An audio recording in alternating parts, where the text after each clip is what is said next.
Hey folks, today I have a review of Flywheel Coffee Roasters Ethiopia Amaro Gayo. And Flywheel is a local roaster here in San Francisco. It's actually probably the closest one to my house, so I go there quite often. They don't have too many coffees on hand, but they do have some awesome single origins, and this is one of them.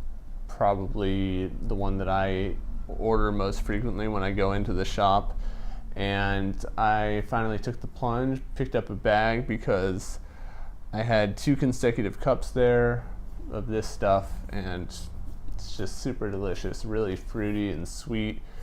And I was going to try and replicate that at home, and unfortunately I kind of fell short most of the time, so definitely wasn't the most forgiving coffee.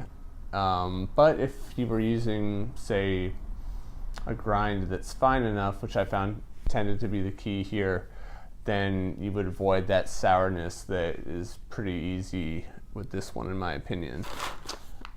As I said before, I tended to under extract this quite a bit, but when I got it right,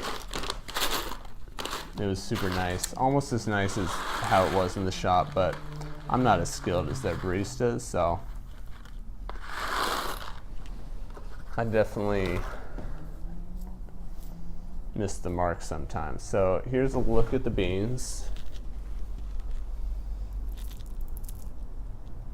So wild indigenous varieties is the cultivar, and this is naturally processed. It's also according to the notes here on their website, this was exported by Ethiopia's only female exporter and coffee miller. So that's unique. Her name is, and I'm going to butcher this, Asnakech Thomas.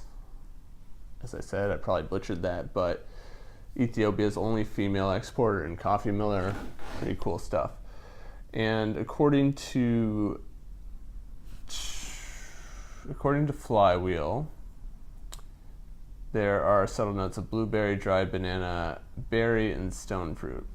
Make cup sweet with excellent body and balance. So stone fruit, berry, dark chocolate, those were some of the notes they had here.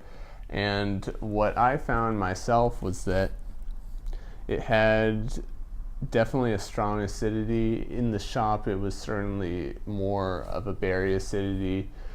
The tasting notes that seemed to be there the most for me were blueberry. It kind of reminded me of a washed Ethiopian, but again, this is naturally processed. So there were notes, or I should say, there were hints of blueberry. And I also picked up stuff like grapefruit. I picked up a little bit of cinnamon at times. I even picked up maple syrup on one of my brews. So there was a good amount of complexity, but because I tended to under extract a little too much, I wonder what else was there. Really, again, the stone fruits that they describe in the tasting notes definitely present in this coffee, because I've had it at the shop and it's super fruity. I also brewed with a Hario V60, Chemex, and AeroPress. So those were the 3 methods I was using, really hopping around a lot on the Chemex, trying to dial in the grind. And it took me a while because I really didn't see the results I wanted to until I got a little bit finer than what I had started out at. So I started pretty coarse, close to French press coarseness, and then really brought it back in towards a finer grind. Pretty long extraction times, all the way up to 6 minutes sometimes.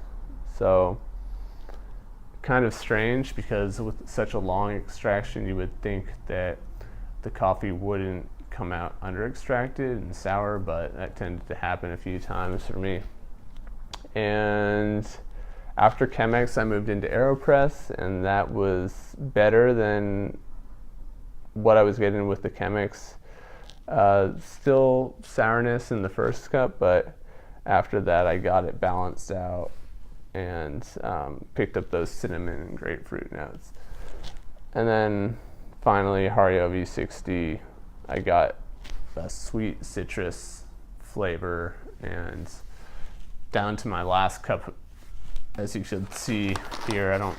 Well, maybe you can just take my word for it. This bag is almost empty, so I've got about 15 grams to work with for my last cup, but really enjoy this coffee. It's not too expensive for specialty coffee. It's 16 bucks.